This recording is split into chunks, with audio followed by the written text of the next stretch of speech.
संवसिद्धे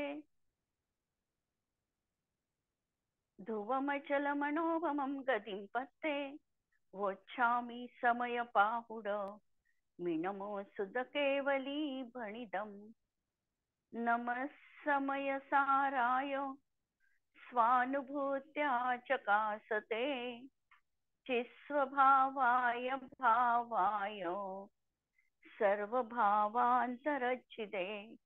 अंतिम शासन नायक 1008 भगवान महावीर स्वामी की जय। द्वादशांग श्रुत देवी की जय। स्वाध्याय कक्ष संपेपर्यंत आपणा सर्वांना चतुर्विध आहाराचा त्याग असणार आहे। समयसार ग्रंथ आपण बघतो आहे आणि निर्जराधिकारांचा सुरुवात झालेला आहे। निर्जराधिकारामध्ये आपण बघितलं की जे जीवाधिकारामध्ये 29 भाव वर्णाधिकांपासून गुणस्थान पर्यंत ज्याला 2 विभागात विभाजित केलं होतं, रागादी आणि वर्णादी। या सर्व भावांना निर्जराधिकारामध्ये अपद आहे, ते तुझं पद नाही आणि त्यापासून तू स्वतःला वेगळं बघ, अशा प्रकारचं सांगितलेलं होतं। आणि म्हणून हे 29 भाव कसे आहे तर अतत्स्वभावी, अनियत, अनेक, क्षणिक आणि व्यभिचारी भाव आहे। आणि तुझा एक न्यायक स्वभावी त्रिकाली ध्रुव असणारा आत्मा, ज्याला न्यायक भाव म्हटलं जातं, हा आत्मा हेच तुझं निज पद आहे आणि हे आपत्तीचं स्थान नाही। इथे सगळ्या विपदांचं, समस्यांचं समाधान आहे। आणि या न्यायक स्वभावी आत्म्याचा स्वाद एकदा जीवनात आल्यानंतर, अर्थात अनुभव आल्यानंतर, जड पदार्थामधला रस संपतो। जड पदार्थामध्ये रुची उरत नाही। शुभाशुभ भावांना देखील तो उपादेय मानत नाही आणि क्षायोपक्षमिक ज्ञानाचा देखील रस जीवनात निघून जातो। जे विशेष पद आहे, विशेषाचा तिरोभाव करतो आणि जे सामान्य ज्ञान भाव आहे, या भावाला जीवनात तो अनुभवतो, स्वतःला त्यामध्ये तो स्थापित करतो आणि अशा तऱ्हेने हा शुद्ध आत्म्याचा अवलंबन घेऊन सहज समाधी जीवनामध्ये साधतो। कर्माच्या क्षयोक्षमाच्या निमित्ताने ज्ञानामध्ये अनेक भेद प्रभेद पडतात। ज्ञानामध्ये ते पर्यायार्थिक नयनी आहे, पण असं असताना सुद्धा हा जो न्यायक स्वभावी आत्मा आहे, याच्या स्वरूपाचा जर आम्हाला विचार करायचा असेल तर हा पर्यायार्थिक नयाचा विषय गौण करावा लागतो आणि एक शुद्ध द्रव्यार्थिक नयाचा विषय म्हणजे ज्ञान सामान्याचा आम्हाला जीवनात अवलंब घ्यावा लागतो आणि स्वतःच्या आत्मतत्वाला उपलब्ध व्हावं लागेल। आणि काल आपण कलशामध्ये जसं बघितलं की आत्म्याला सागराची जशी उपमा दिली, सागरामध्ये तरंग उठतीलच, लाटा उसळणारच आहे, त्याप्रमाणे पर्यायार्थिक नयाचा जो विषय आहे तोही जीवनामध्ये असणार आहे, परंतु त्याला गौणत्व देऊन त्या सागराच्या एकतेकडे, गंभीरतेकडे जर आम्ही लक्ष दिलं, तशा प्रकारे आमच्या न्यायक भावाकडे जर आम्ही आमचं लक्ष केंद्रित केलं तर त्या ठिकाणी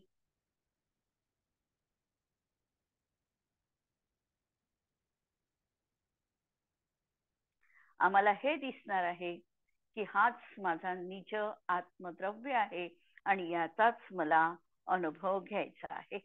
आणि यानंतर आता परत आचार्य अमृतचंद्र कलश ठेवणार आहे की या कलशामध्ये आचार्य हे सांगणार आहे की ज्याला भेदज्ञान नाही, म्हणजे स्वपर भाव भासना ज्याच्या जीवनात झाली नाही, आत्मेची प्रतीती ज्याला आली नाही, सर्व द्रव्य बाकीचं आत्मद्रव्य सोडून सगळं माझ्यापासून पर आहे, अशा प्रकारची भावना किंवा श्रद्धा ज्याच्या जीवनात आलेली नाही आणि तो जर असं मानत असेल की मी शुभ क्रिया करेल, आणि मला मोक्षाची प्राप्ती व्हायला हवी, तर अशा प्रकारे या मान्यतेनी किंवा या नुसत्या शुभक्रियेनी, ज्ञानशून्य क्रियेनी जीवनामध्ये मोक्ष होऊ शकत नाही, हे या कलशामध्ये आचार्य सांगतात आहे. कलश 142 नंबरचा. क्लिश्यन्तां स्वयमेव दुष्करतरेर् मोक्षोन्मुखे कर्मभिः क्लिश्यन्तां च परे महाव्रत तपो भारेण भग्नाश्चिरम् साक्षान्मोक्ष इदं निरामय पदं संवेद्यमानं स्वयं ज्ञानं ज्ञानगुणं विना कथमपि प्राप्तुं क्षमन्ते नहि.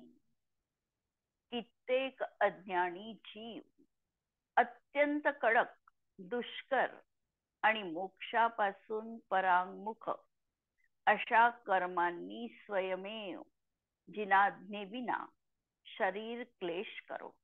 कित्येक असे अज्ञानी जीव आहे जे कडक अशा प्रकारचं तप करतात, की कुणी पंचाग्नी साधन तप करेल. पंचाग्नी साधन तप म्हणजे भर मे जून महिन्याचे उन्हाळ्याचे दिवस आणि चारही बाजूला अग्नी पेटवून त्यामध्ये स्वतः आतमध्ये बसणं, चारही बाजूला अग्नी पेटवून, वरून सूर्याचं तप्तपणा आणि चार बाजूंनी अग्नीची तप्तपणा, असं हे पंचाग्नी साधन तप. कोणते जीव थंडीच्या कडाक्यामध्ये एखाद्या हिमपर्वतावर जाऊन तपश्चरण करत असेल, कित्येक जीव एका पायावर उभं राहून तप करत असतील. अनेक प्रकारची तप ही आम्हाला पाहायला मिळतात.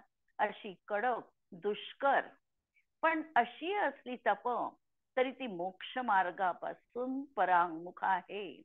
त्यांनी त्या जीवाला मोक्ष प्राप्त होणार नाही. का? कारण त्याचं अज्ञान आहे. हे तप केल्यानेच मला मुक्ती मिळू शकते अशी त्याची भ्रांत कल्पना आहे. तो एकांताने जप तपालाच मुक्तीचं साधन मानत आहे.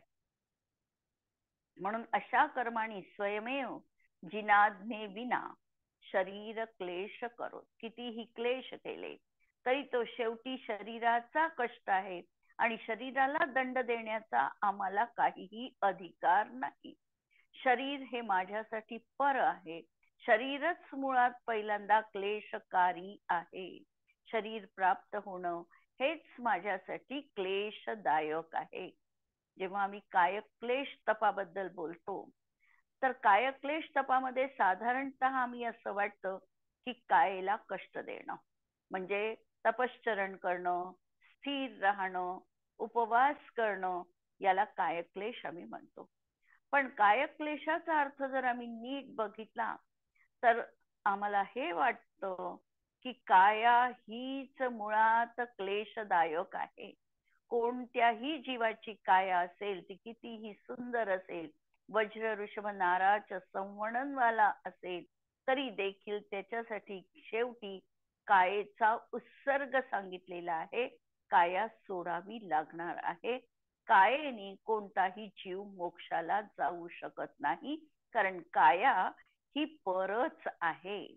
म्हणून अशा प्रकारे कितीही शरीर क्लेश केले, शरीराला कष्ट दिले, तर तरी देखील मुक्ती अज्ञानी जीवाला, कारण समीची ज्ञान नाही, म्हणून त्याला मुक्ती संभवनीय नाही. आणि इतर कित्येक कथनचित जिनाज्ञा संमत महाव्रत आणि तप यांच्या ओझ्याने दीर्घकाल पीडित होऊन क्लेश करोत. आता हे तर पहिल्यांदा जे अन्य मतावलंबी आहेत त्यांच्या तपांबद्दल आम्ही बोललो. पंचाग्नी साधन, पर्वतावरून उडी मारणं, समुद्रामध्ये डुबकी लावणं, अनेक प्रकारच्या त्यांच्या क्रिया अशा आहे की त्यांनी ते मोक्ष मानतात. परंतु आमच्यातही म्हणजे जैन मताचं पालन करणारे असले तरी देखील अजून भाव भासना नाही, आत्मप्रतीती ज्यांना झाली नाही, अशा जिनाज्ञेनी सांगितल्याप्रमाणे ते महाव्रतांचा अंगीकार करतात, अनुव्रतांचं पालन करतात, 12 प्रकारच्या तपश्चर्यांचं पालन करतात, 5 समिती देखील जीवनामध्ये योग्य रीतीने पाळतात. अशा तऱ्हेने ते करत असताना सुद्धा, आणि त्याचं सहज नाही आहे ते तप, त्यांचं तप जे आहे हे कृत्रिम आहे, त्याला त्यांचं ओझं वाटतं. वास्तविकता हा कोणत्याही व्रताचं ओझं व्हायला नको, ते सहज जीवनात व्हायला हवं. जेव्हा आम्हाला संयम ओझ्याप्रमाणे वाटतो, एक भार वहन करत आहे असं वाटतं, तोपर्यंत संयम यथार्थ नाही. संयम हा जीवनात सहज घडणारी घटना आहे. अवश्यपणे संयमाची जीवनात आमच्या उपलब्धी असावी लागते. पहिल्या भूमिकेमध्ये आम्हाला संयम जबरदस्तीने घ्यावा लागतो, तेव्हा ते ओझं वाटतं कदाचित. परंतु ज्याच्या जीवनात भावभासना झालेली आहे,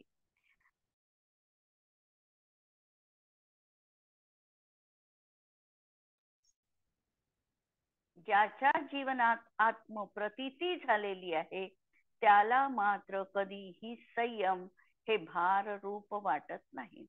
संयम ही त्याच्या जीवनात घडणारी सहज अशी घटना असते. एवढंच नव्हे तर त्याच्या जीवनात संयमाविषयी अनिवार्य आस्था असते. कधी मी मुनिव्रत धारण करेल असा सहज भाव ज्ञानीच्या जीवनात असतो. उलट अज्ञानीच्या जीवनामध्ये ते पाळत असताना सुद्धा त्याला ती क्रिया भाररूप वाटते आणि त्याच्या क्लेशाने तो दाहच सहन करतो. अशा तऱ्हेने दीर्घकाल पीडित होऊन क्लेश करो, परंतु त्या कर्मांनी तर काही मोक्ष प्राप्त होत नाही. कारण स्वयं अनुभवण्यायोग्य असे हे ज्ञान म्हणजे साक्षात मोक्ष आहे. पण ज्याला आता आत्मानुभव आलेला आहे आणि आत्मानुभवाची ज्याला जीवनामध्ये बेस आहे, पाया त्याचा मजबूत झालेला आहे, कर्णधाराप्रमाणे हे सम्यक दर्शन जीवाला प्राप्त झालेलं आहे, त्याची नौका ही सुखरूपपणे पैलतीरावर लागणार आहे. आणि याला कारण असणार आहे हे समीचीन ज्ञान. आणि समीचीन ज्ञान सम्यक दर्शन पूर्वकच होऊ शकतं. म्हणून जरी इथे ज्ञान हा शब्द वापरला तरी त्याचा अर्थ आम्हाला तीनहीची एकता, दर्शन, ज्ञान आणि चारित्र्य हे जीवनात त्याच्या आहे. आत्मप्रतीती झाली आहे, भावभासना झाली आहे, भेदविज्ञान आणि आत्मा त्याला कळलेला आहे आणि त्या आत्मामध्ये तो रममाण झालेला आहे. हा आत्माच म्हणजे मी आहे, हा अकाट्य विश्वास त्याच्या जीवनात आहे आणि त्या अनुषंगाने त्याचं ज्ञानही समीचीन झालेलं आहे.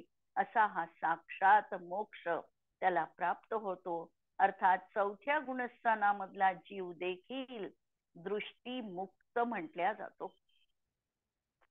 प्रत्यक्षात मुक्तीची प्राप्ती होईल ती 14व्या गुणस्थानामध्ये, परंतु याही ठिकाणी तो त्याची दृष्टी बदलली म्हणून दृष्टी मुक्त तो 4थ्यात झालेला आहे.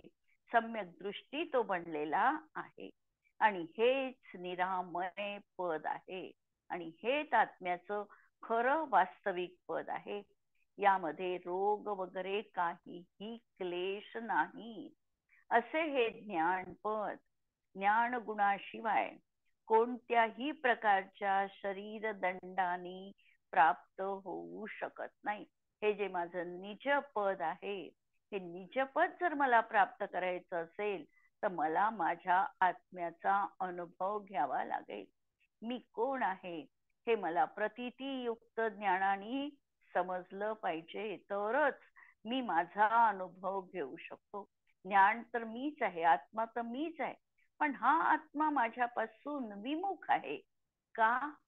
कारण आम्ही त्याचा अनुभव जीवनात घेतलेला नाही आणि म्हणून मला आत्मा प्राप्त करायचा आहे अशी आमची बोलण्याची भाषा असते. वास्तविकता हा आत्मा मी स्वयं आहे आणि हा स्वयं असताना याला प्राप्त करण्यासाठी कुठेही बाहेर अन्वेषण करण्याची गरज नाही. हा माझा निज स्वभाव आहे.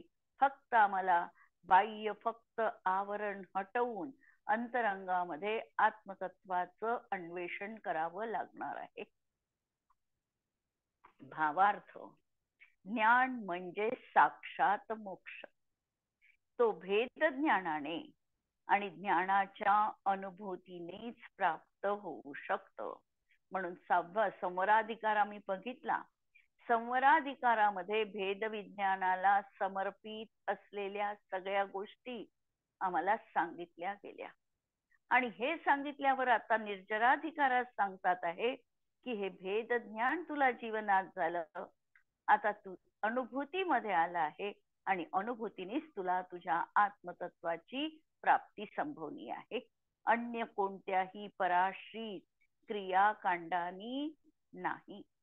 येथे भेद ज्ञान शून्य शरीराश्रित क्रियेने मोक्ष होतो या मान्यतेचा निषेध केला आहे. मोक्ष ही आत्म्याची आत्यंतिक शुद्ध अवस्था आहे. तिचे साधन आत्म्याचा निर्मल ज्ञान गुणच आहे. जर हा आम्हाला मोक्ष प्राप्त करायचा असेल, मोक्ष म्हणजे स्वतःची शुद्ध अवस्था, दुसरं काही नाही. स्व आत्मा हा सर्व परद्रव्यांपासून सुटून विविक्त रूपाने स्वतःमध्ये स्थित होणं हाच आहे जीवनात मोक्ष. आणि हा मोक्ष प्राप्त करायचा असेल तर ते साधन देखील स्वतः मीच आहे.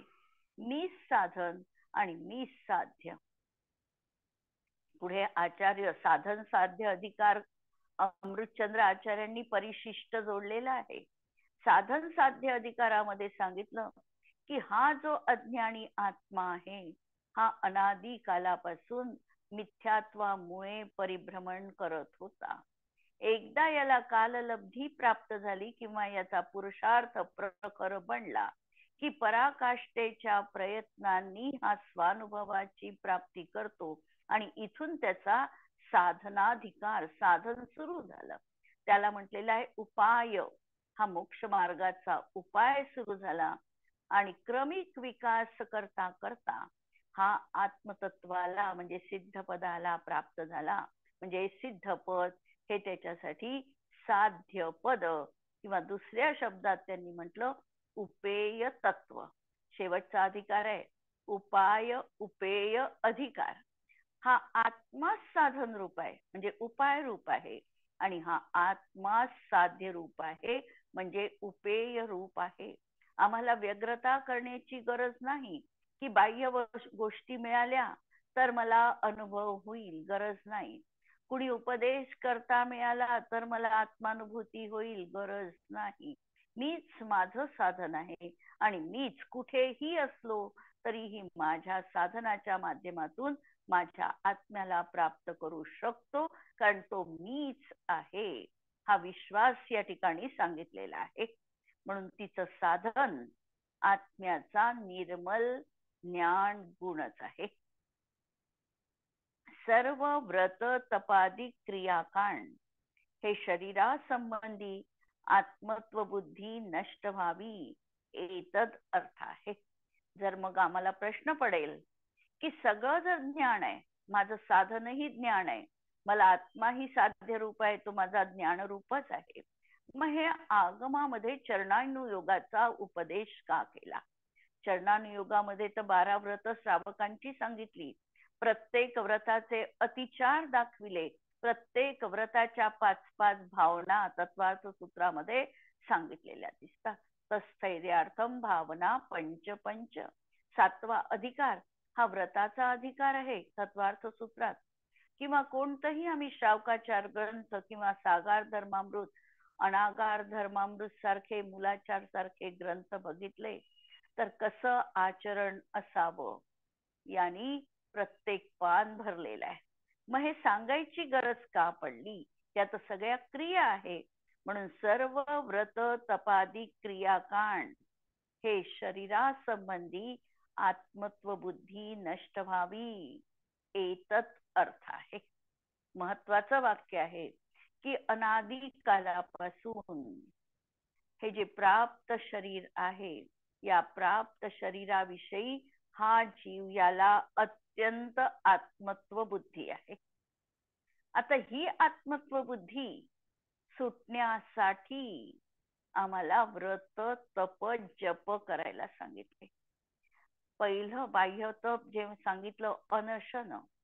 अनशन तप अशासाठी सांगितलं की आहाराने शरीर आणि आत्मा यांच्यामध्ये एकत्वाचा भ्रम मोठ्या प्रमाणात होतो. जेव्हा जीव आहार करत नाही, उपवास करतो, त्यावेळेला हा शरीर आणि आत्मा यांच्या एकत्वाचा भ्रम तुटण्याचा त्याचा जास्तीत जास्त जवळचा काळ आलेला असतो. त्यावेळेला प्रयत्न केले तर हा भ्रम नष्ट होऊ शकतो. जसं शरीर आम्हाला सतत सांगत राहते की आता तुझी आहाराची जेवायची वेळ झालेली आहे, तुला जेवलं पाहिजे, ही शरीराकडून सूचना मिळाली.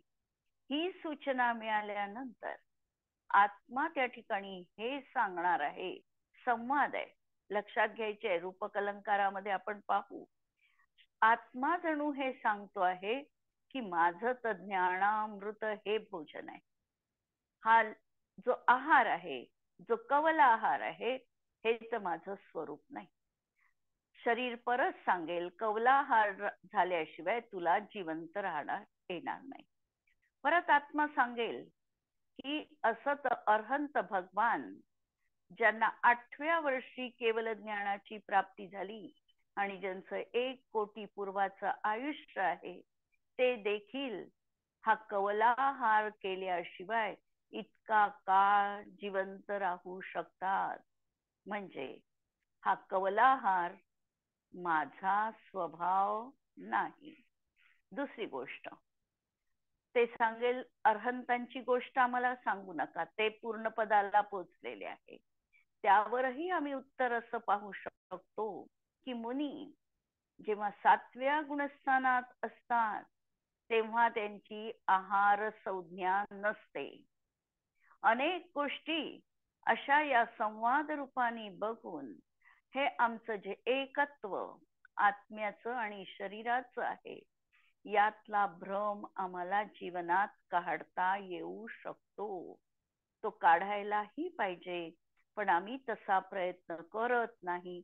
आमच्या अंतर आत्म्याची जी काही हाक आहे, जो काही आवाज आहे, हा पण आम्हाला क्लिअर कधी कधी ऐकू येत नाही. आणि त्यासाठी हा आम्हाला तप व्रत हे सगळे सांगितले आहे की आमचं शरीराविषयीचं एकत्व तुटलं. म्हणून हे देखील अत्यंत गरजेचं आहे. सर्व क्रियाकांड हे शरीर माध्यम खलु धर्म साधनम या वचनानुसार शरीराच्या सुस्थितीवर अवलंबून आहे. आणि दुसरी गोष्ट, आमचं जर शारीरिक स्वास्थ्य नसेल तर आम्ही एका आसनातही बसू शकत नाही. आम्ही कोणत्याही प्रकारची चिंतनाची भूमिका पण आम्ही करू शकत नाही. खरं चिंतन कुणाला सांगितलं किंवा खरं ध्यान कुणाला सांगितलंय? तत्वार्थ सूत्रातलं सूत्र आठवा. ध्यान कुणाला सांगितलंय? तर उत्तम संवरणस्य एकाग्र चिंता निरोधो ध्यानम आणि अंतर्मुहूर्तात. उत्तम संवरण वाल्याला, उत्तम संवरण शेवटचे 3 संवरण उत्तम संवरण आहे. आणि आज आम्हाला पंचम काळात जी संवरण आहे ते संवरण आहे असंप्राप्ता स्फुस्फाटिका किंवा किलीचं संवरण. हे 2 संवरण तर निकृष्ट दर्जाचे आहे. या निकृष्ट दर्जाच्या संवरणाने आम्हाला ध्यान योग्य रीतीने होऊ शकत नाही. उत्कृष्ट संवरण वाल्याला एकाग्र चिंता निरोधो, एका अग्रावर लक्ष केंद्रित करून ध्यान संभवनीय आहे. आणि हे ध्यान किती काळ संभवनीय आहे त्यांनाही? तर 1 अंतर्मुहूर्त. अंतर्मुहूर्त म्हणजे 48 मिनिटापेक्षा देखील कमी.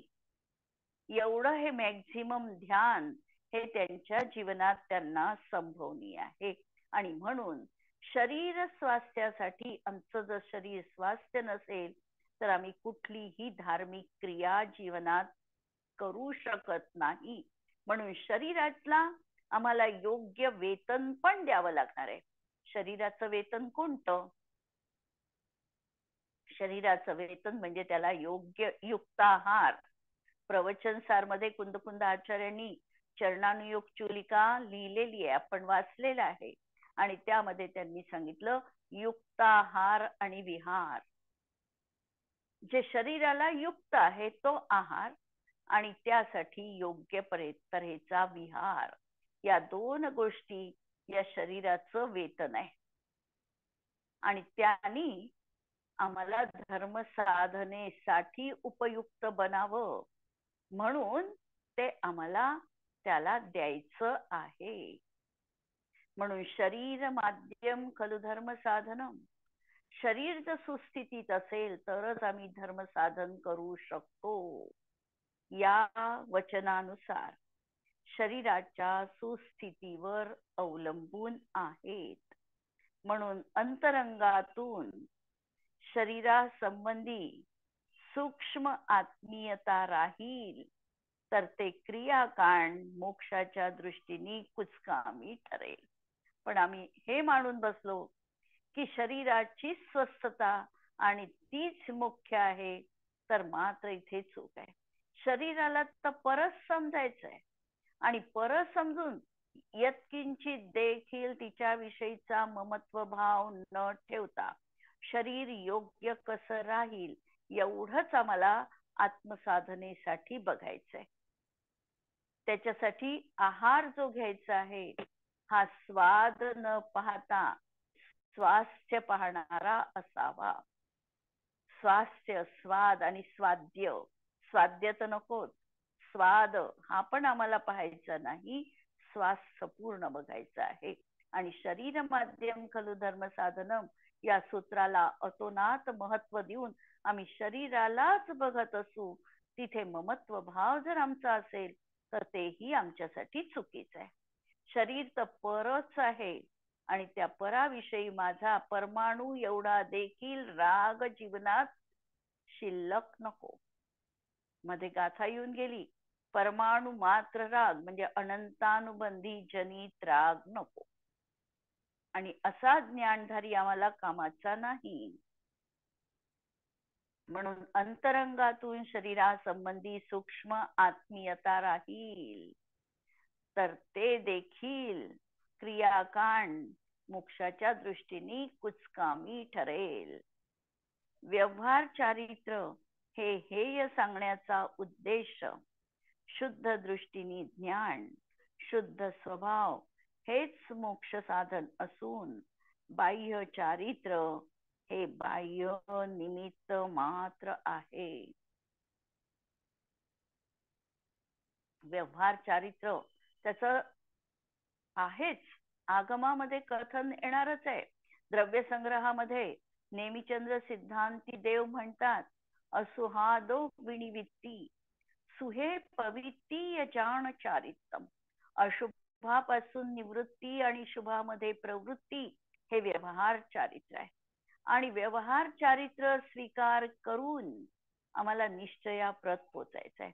आम्ही म्हणू की निश्चय चारित्र आमच्या जीवनात आहे आणि व्यवहार चारित्राची काही गरज नाही, तर निश्चय ज्याला आलेला आहे त्याच्या जीवनात त्या भूमिकेनुसार ते व्यवहार चारित्र अपरिहार्यपणे असलंच पाहिजे.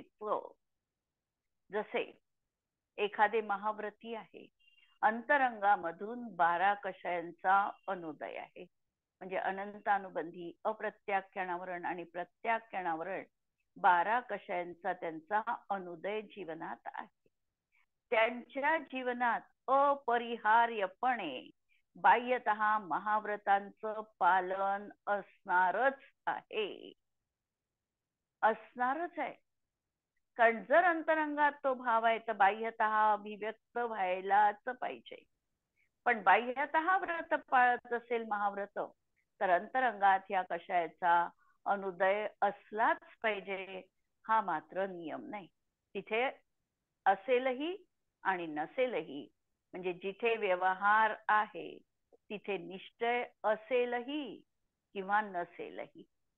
पण जिथे निश्चय आहे तिथं व्यवहार असलाच पाहिजे, हा मात्र नियम आहे.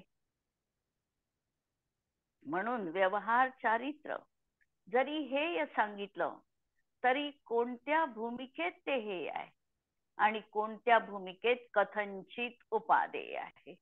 जोपर्यंत निश्चय प्राप्त होत नाही तोपर्यंत ते कथनचित उपादेय आहे. आम्हाला वरच्या मजल्यावर जायचं आहे, शिडी तिथे लागलेली आहे, ती शिडी हेय आहे की उपादेय आहे. जोपर्यंत वरच्या मजल्यावर आम्ही पोहोचत नाही तोपर्यंत त्या स्टेप्स, त्या पायऱ्या आम्हाला उपादेय आहे. एकदा पोचल्यानंतर त्या पायऱ्यांची गरज संपली. पण जोपर्यंत पोचत नाही तोपर्यंत त्या आम्हाला उपयोगी आहे. त्याप्रमाणे निश्चय जोपर्यंत प्राप्त होत नाही तोपर्यंत व्यवहाराची भूमिका आम्हाला सोडता येत नाही. ते असणं हे आवश्यक आहे. पण निश्चय प्राप्त होणार आहे तेव्हा मात्र तो व्यवहार सहज जीवनातून निघून जातो, राहतच नाही. जसं फूल आहे, फुलाला फळ धरल्यानंतर फूल आपोआप गळून पडतं, त्याप्रमाणे व्यवहार जीवनात राहणार नाही, तो राहत नाही. या दृष्टीने त्याला हेय सांगितलेलं आहे. आणि हे जे काही आहे ज्ञान शुद्ध निर्विकल्प भूमिका निश्चय चारित्र हा साक्षात उपायभूत म्हटल्यात जाणार आहे. आणि म्हणून हे बाह्य निमित्त मात्र आहे, त्यामध्ये आत्मत्व बुद्धी नसावी एवढाच अर्थ आहे. त्यामध्ये फक्त आमची आत्मत्व बुद्धी नको. त्या क्रिया होणार आहे, क्रिया होत असताना त्या अपरिहार्यपणे आम्हाला कराव्याही लागणार आहे. पण त्या क्रियांनी मोक्ष आहे हे आम्हाला मानायचं नाही. ही भूमिका तर आमची असणार आहे. देवदर्शन, स्वाध्याय, गुरु उपदेश, वैयावृत्त, जप, तप, दान या शुभ क्रिया असाव्याच लागणार आहे. पण ह्या क्रिया मात्र मोक्ष मार्ग नाही हेही समजावं लागणार आहे. आज आपण इथे थांबूया. जिनवाणी के ज्ञान ते सुझे लोकालोक, सो जिनवाणी मस्तक नमो सदा देत हो भो. नमो अरिहंताणम, नमो सिद्धाणम, नमो आयर्याणम, नमो वज्रायाणम, नमो लोए सवसाहुणम. काही भेद ज्ञान होऊन